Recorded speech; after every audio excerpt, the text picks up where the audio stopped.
Distinguidos participantes, a todos muy buenas tardes. Quien les habla, el licenciado Hernán Vera Mendoza, contador público colegiado. En nombre del Centro Simón Rodríguez, me complazco en dar a todos y a cada uno de ustedes la más cordial bienvenida al presente taller denominado Contabilidad Básica, Clasificación de Cuentas y Ecuación Patrimonial. El primero de una serie de talleres diseñados para introducirlo a usted en el estudio de las ciencias contables o, en su defecto, fortalecer los conocimientos previamente adquiridos. A todos, bienvenidos. Los cimientos de lo que hoy conocemos como contabilidad moderna se remontan al año 1494, cuando Luca Pacioli, un fraile italiano, economista, filósofo y matemático, quien además se desempeñó como ecónomo de la orden a la cual sirvió por muchos años, se vio en la necesidad de diseñar un sistema de rendición de cuentas.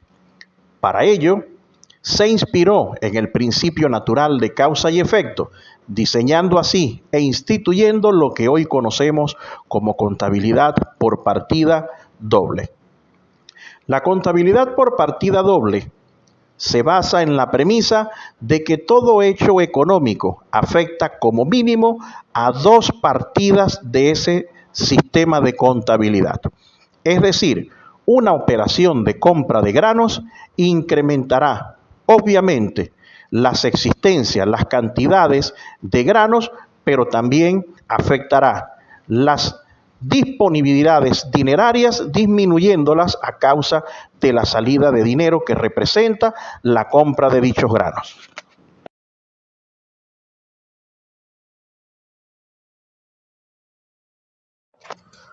Una de las interrogantes que más se plantean quienes comienzan estudios de las ciencias contables es si la contabilidad es una ciencia, un arte, una técnica o un proceso. Lo primordial en este caso es entender que la contabilidad es ciencia, arte, técnica y a la vez un proceso. Es una ciencia porque es un conjunto de conocimientos jerarquizados, sistematizados, comprobables y que se sustentan en unos principios de aceptación universal. Es un arte porque, muy a pesar de que existen métodos pedagógicos de enseñanza, se requiere de ingenio y de unas cualidades especiales para desarrollarlas. Es una técnica porque ella tiene métodos propios para la consecución de sus objetivos y a la vez es un proceso porque la contabilidad es una serie de etapas sucesivas en la que cada una está relacionada con las anteriores y con las subsiguientes, y todas orientadas a la consecución de un fin común, que es la de producir información de carácter financiero adecuada para la gerencia y que contribuya a la toma de decisiones. Podemos definir la contabilidad financiera como una disciplina que se utiliza para producir de manera sistemática y estructurada información cuantitativa expresada en unidades monetarias sobre las transacciones que realiza una entidad económica, así como de todos los eventos de naturaleza económica identificables y cuantificables que puedan afectarle. Todo ello con el objeto de facilitar a los diversos interesados la toma de decisiones en relación con dicha entidad económica. La importancia de la contabilidad radica en la necesidad que tienen todas las empresas de llevar un control de sus negociaciones mercantiles y financieras en orden cronológico y de acuerdo con el volumen de sus operaciones. Ese control debe permitir obtener información sobre las variaciones significativas de los valores económicos de la empresa, así como también debe proveer de indicadores que permitan estudiar las causas que han originado esas variaciones. La contabilidad constituye el sistema que por excelencia satisface estas necesidades dentro de las organizaciones y dentro de toda empresa. El principal objetivo de estudio de la contabilidad es el patrimonio de la empresa, a partir de las variaciones que éste experimenta como consecuencia de los hechos económicos que afectan a la misma. La empresa debe proporcionar al gerente o al propietario toda la información concerniente a la naturaleza y valor de las cosas que posee el negocio, lo que debe a terceros y la participación de los propietarios en las cosas poseídas.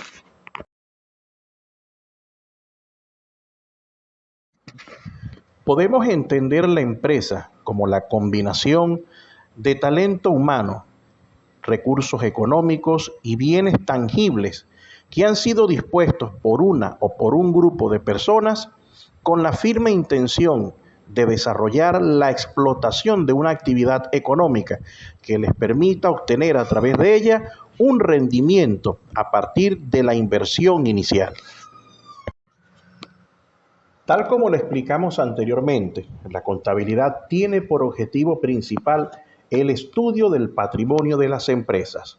Para ello, es menester que en toda organización se implante un proceso contable, el cual se sustenta en un sistema de cuentas o de partidas contables, las cuales tienen la función de controlar y registrar de manera cronológica todos los eventos o causas que originen o alteren el valor de alguno de los elementos de la estructura patrimonial.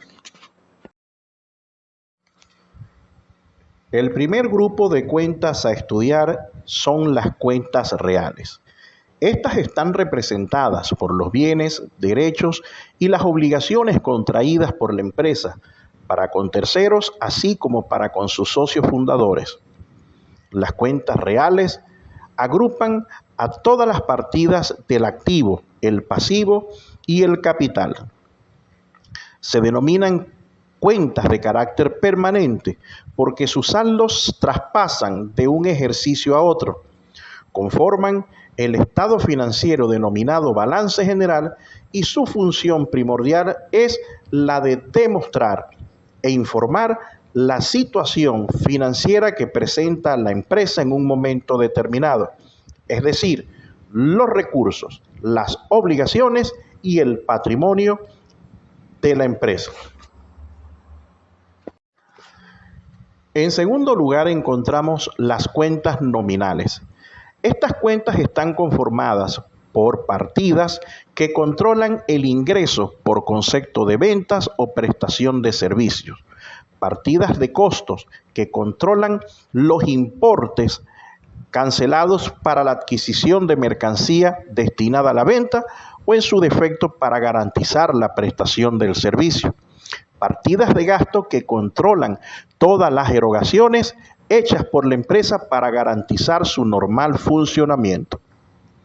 Se dice que las cuentas nominales, a diferencia de las reales, son temporales, ya que éstas nacen con el inicio del ejercicio económico y mueren con el mismo. Su función es la de determinar si de las operaciones comerciales se deriva una utilidad que incremente el patrimonio o en su defecto una pérdida que los disminuya. Las cuentas nominales conforman el estado financiero llamado estado de resultados o estado de ganancias y pérdidas.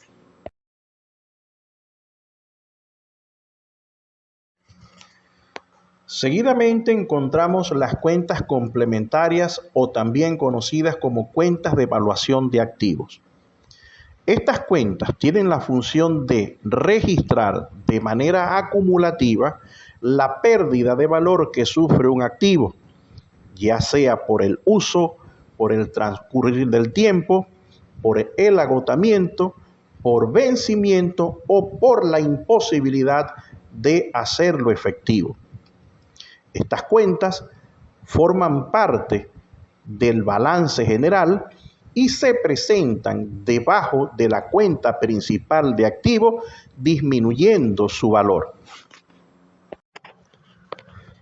Dentro de las cuentas transitorias encontraremos una cantidad de partidas empleadas para registrar eventos atípicos que se susciten dentro de las operaciones normales de la empresa. Ejemplo de ello puede ser una diferencia sobrante o faltante en caja. También se incluyen dentro de las cuentas transitorias las cuentas de ganancias y pérdidas y de ajustes que se emplean al final para ayudar al cierre del ejercicio económico. Una vez que dichas cuentas han satisfecho su propósito, las mismas desaparecen de los estados financieros.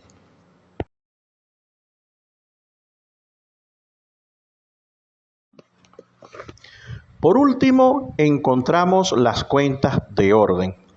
Estas partidas son de carácter meramente informativo. No modifican de modo alguno la estructura del estado de situación financiera o de las partidas de resultados. Estas cuentas se expresan dentro de los estados financieros aparte de los resultados, tanto en el balance general como en el estado de ganancias y pérdidas. Ejemplo de las cuentas de orden podemos entender el siguiente. Supongamos que la empresa X entrega en consignación una determinada cantidad de mercancía a una tercera persona para que la venda. Esa mercancía no deja de ser en ningún momento propiedad de la empresa que la entrega. Sin embargo, no puede considerarse como disponible para la venta por cuanto no está en los almacenes de la empresa. En este sentido, esa cantidad de mercancía que ha sido entregada a consignación se registra en cuentas de orden para que los usuarios de los estados financieros estén en cuenta de la forma en que actualmente se encuentra distribuida o representada la mercancía disponible para la venta.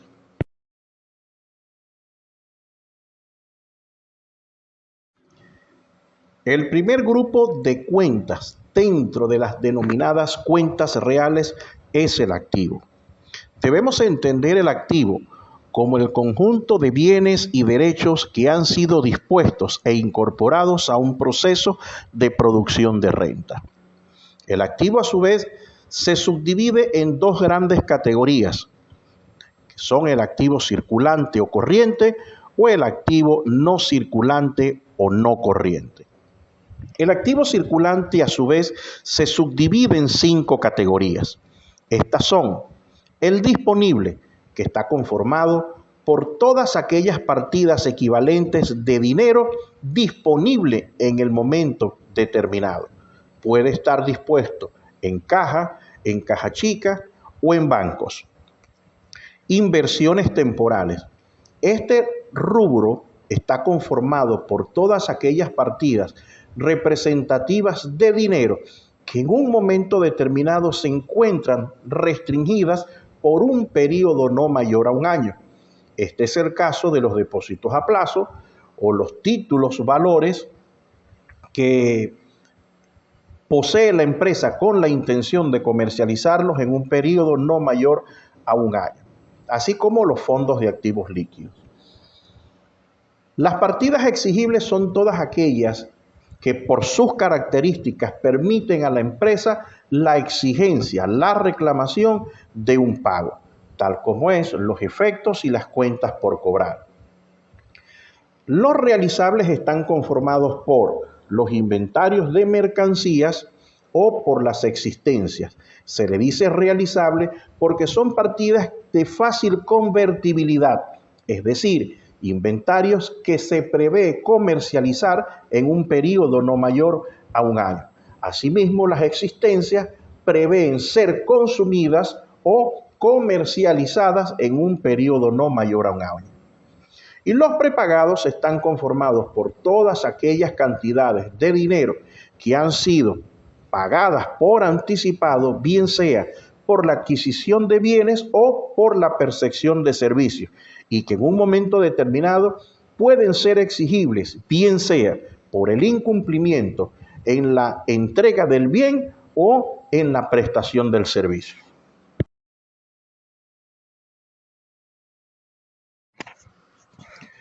Los activos no corrientes se encuentran subdivididos en 4 categorías. La primera de ellas son las inversiones permanentes. Son todas aquellas partidas representativas de bienes adquiridos por la empresa con la intención de mantenerlos durante el tiempo sin ser empleados dentro del proceso de producción de renta. Tal es el caso como una inversión en un terreno con la firme intención de mantenerlo en el tiempo para comercializarlo en el futuro por un valor mayor.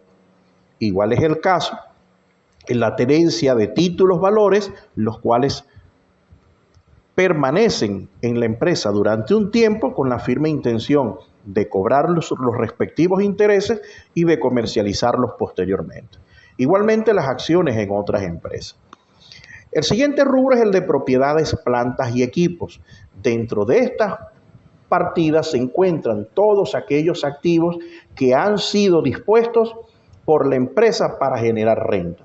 Tal es el caso como los terrenos sobre los cuales se edifican las estructuras de la empresa, los edificios donde funcionan las empresas, las maquinarias y los equipos, los vehículos, las maquinarias pesadas, los muebles, los enseres, los equipos de oficina. El tercer subgrupo es el grupo de los cargos diferidos. En este grupo se contabilizan y se controlan todas aquellas partidas de gastos en las que la empresa ha incurrido y por las cuales va a percibir beneficios que trascienden a un solo ejercicio económico. Es decir, los beneficios no son directos, sino que se van a percibir de manera progresiva durante 3, 4 o 5 años. En esa medida se difieren los gastos a fin de asumir como gasto la cuota aparte que corresponda en cada uno de los ejercicios económicos. Tal es el caso como los gastos de organización, mejoras en inmuebles arrendados y gastos prepagados por un plazo mayor a un año. Y dentro de las partidas de otros activos encontraremos todas aquellas que no cumplen con las características de los rubros anteriores. Por ejemplo, un depósito dado en garantía, el cual no se sabe si está disponible o no puede ser considerado como exigible porque es incierto el tiempo de culminación del alquiler. Igual es el caso de unas cuentas por cobrar en litigio, es decir, que han sido llevadas a un juicio y cuya culminación es imprecisa. También encontramos dentro de este grupo las reclamaciones al seguro por un siniestro reclamado y sobre el cual el seguro no da respuesta y en consecuencia la empresa ejerce las acciones judiciales respectivas a fin de garantizar su derecho. El segundo grupo de cuentas reales está conformada por el pasivo. Por el pasivo debemos entender todas las clases de obligaciones que la empresa adquiere durante el desarrollo de sus operaciones comerciales. El pasivo se subdivide en 2 grandes rubros, el pasivo corriente y el pasivo no corriente.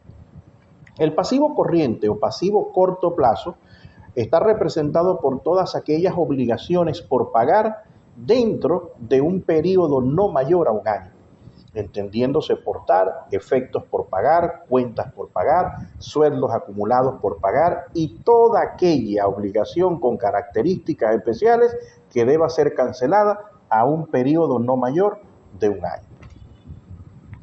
Seguidamente tenemos las cuentas del pasivo no corriente. Entre ellas encontramos las obligaciones por pagar a largo plazo, que en contraposición al pasivo corriente está conformado por todas aquellas obligaciones que deban ser canceladas en un periodo igual o mayor a un año. En tercer rubro encontramos los apartados. Los apartados son una forma de pasivo que se crean a manera de previsión. En aquellos casos en los que la empresa está consciente, o la gerencia de la empresa está consciente, de que en el futuro cercano ha de incurrir en una determinada cantidad de pasivos, pero que al momento presente no puede ser cuantificado con precisión, entonces se procede a la creación de estas partidas de previsión, que pueden ser apartados para prestaciones sociales, apartados porque existe una demanda judicial, apartados porque puede darse una contingencia, etc.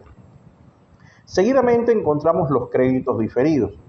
Los créditos diferidos están conformados por todas aquellas partidas de ingresos que ha percibido la empresa, pero de los cuales aún no se ha hecho acreedor. Tal es el caso de anticipos recibidos a cuenta de una venta futura. Esto debe registrarse como un pasivo, ya que hasta el momento en que deba materializarse la comercialización de la mercancía, es posible que el pacto pueda disolverse. En consecuencia, el cliente está en el derecho de exigir de la empresa el reintegro de las cantidades canceladas.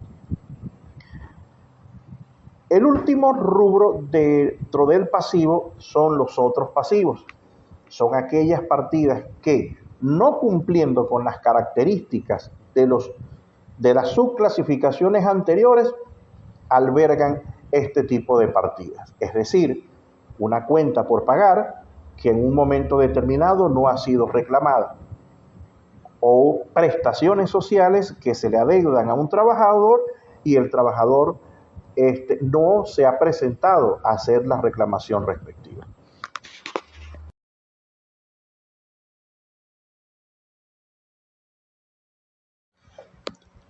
El tercer grupo de las cuentas reales lo conforma el patrimonio. El patrimonio a su vez está constituido por las cuentas del capital. El capital debe entenderse como todos aquellos aportes que los socios han hecho a la empresa para que ésta se constituya y pueda llevar a cabo la explotación de un objeto social. El capital se subdivide a su vez en capital contable, que para el caso de las sociedades mercantiles se llama capital social y está conformado por las acciones suscritas y pagadas por cada uno de los socios. El capital personal, que es el aporte íntegro que hace el propietario de una firma personal, de un emprendimiento, es decir, de una empresa de un solo propietario. Las reservas, que pueden ser reservas de ley, reservas estatutarias o reservas voluntarias, que son unas sustracciones que, tal como lo hemos dicho, son dispuestas por la ley. Dependiendo de cada país varía un porcentaje, o pueden ser instituidas en los estatutos sociales o pueden ser por la voluntad de los socios. Estas sustracciones se hacen de las utilidades experimentadas por la empresa en un ejercicio económico determinado y tiene como función garantizar el incremento patrimonial de la empresa.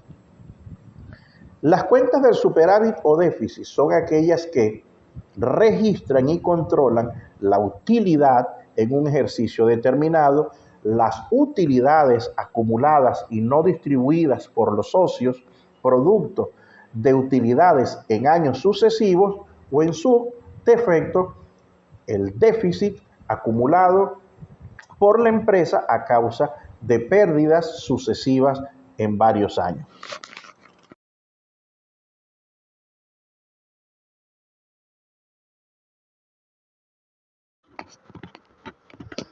Dentro de las cuentas nominales, el primer grupo a estudiar son las cuentas de ingresos.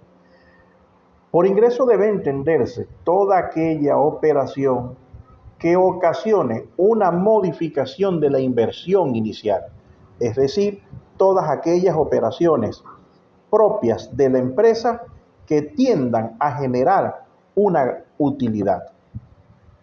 Los ingresos se clasifican en ingresos ordinarios e ingresos extraordinarios. Los ingresos ordinarios son todos aquellos derivados de la explotación del objeto principal para el cual se estableció la empresa.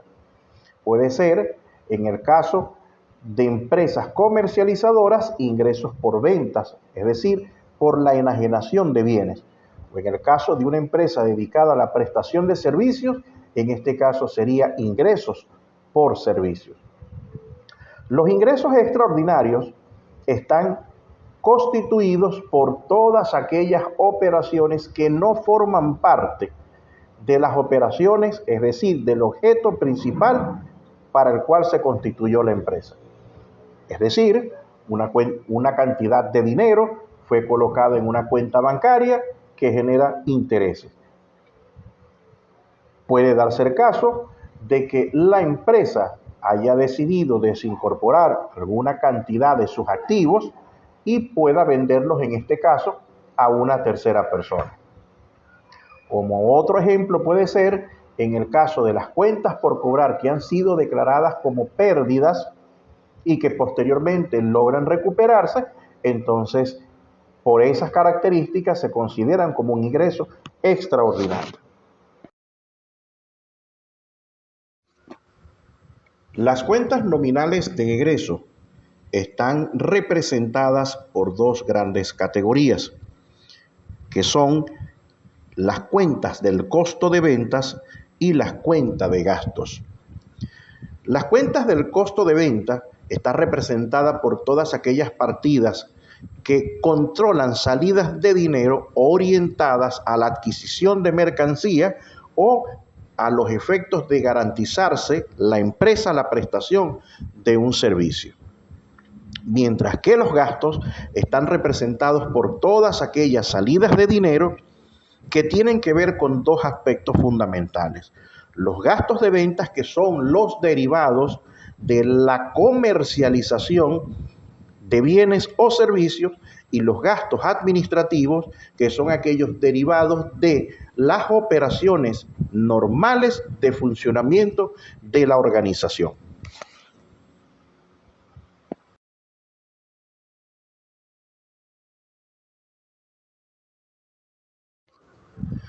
Debido a que es posible que la empresa en el giro de sus operaciones se vea en la necesidad de incrementar el monto de sus activos, valiéndose de una fuente de financiamiento, este mismo principio obliga a que el activo sea reconocido en su totalidad, por cuanto en su totalidad se dispone para ser utilizado en la producción de renta.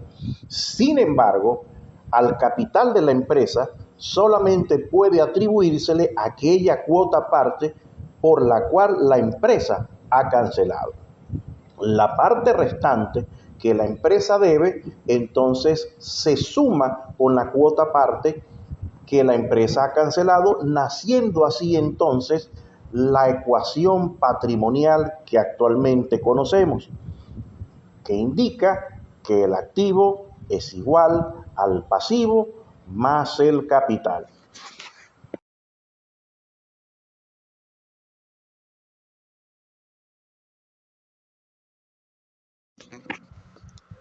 La ecuación patrimonial o ecuación contable es la representación matemática de los elementos que conforman las cuentas reales, es decir, las cuentas de activo, pasivo y el capital. La ecuación patrimonial deriva de un principio universal de la contabilidad, entendido como el principio de entidad. Este postulado sostiene que toda unidad de explotación comercial debe ser identificada y reconocida como una persona distinta a aquellas que organizaron su constitución, y por ende su capital debe ser estudiado como su patrimonio. A partir de este postulado nace una primera ecuación de dos elementos conocida como el activo es igual al capital.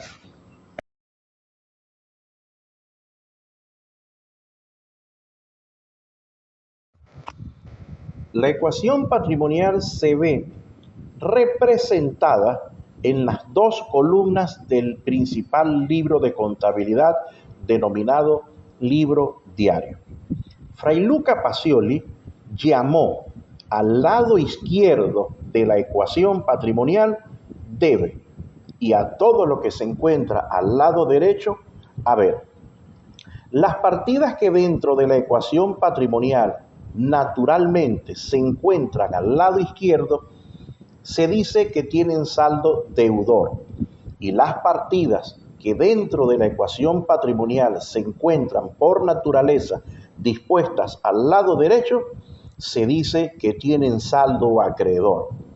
Cuando estas partidas necesiten experimentar un aumento, ese aumento habrá de registrarse por el lado izquierdo. Cuando esas partidas deban disminuir, la anotación se hará por el lado derecho. Cuando una partida acreedora necesite aumentar su saldo, las anotaciones se harán por el lado derecho. Cuando necesiten disminuir su saldo, las partidas se movilizarán por el lado izquierdo. Esto tiene que ver con el principio del cambio de signos en una ecuación. Si un elemento que se encuentra en el lado izquierdo pasa al lado derecho de la igualdad, obviamente pasa con signo contrario, y lo mismo sucede con los elementos que se encuentren en el lado derecho de la ecuación, al pasar al lado izquierdo pasarán con signo contrario. Las cuentas nominales también tienen un saldo natural. Las cuentas nominales de ingresos tienen un saldo natural acreedor, es decir, aumentan por el debe. Y las cuentas nominales de egresos, entendiéndose por estas los costos y los gastos, tienen un saldo natural deudor, aumentan por el debe y disminuyen por el haber. Estos saldos corresponden a la siguiente explicación. Los ingresos son los que generan utilidad. Esa utilidad, para que pueda unirse al capital e incrementar el patrimonio, necesariamente deben tener saldos iguales. El capital tiene un saldo acreedor y por ende las utilidades que generen las operaciones de ingresos deben igualmente tener un saldo acreedor. En contraposición a esto, las partidas de egresos, es decir, costos y gastos, disminuyen la utilidad o en su defecto generan una pérdida. Las pérdidas disminuyen el capital y para que las pérdidas puedan disminuirse, es decir, puedan restarse del capital o de las utilidades acumuladas, deben entonces tener un saldo contrario al capital. Es por esto que las partidas de egresos manejan un saldo deudor.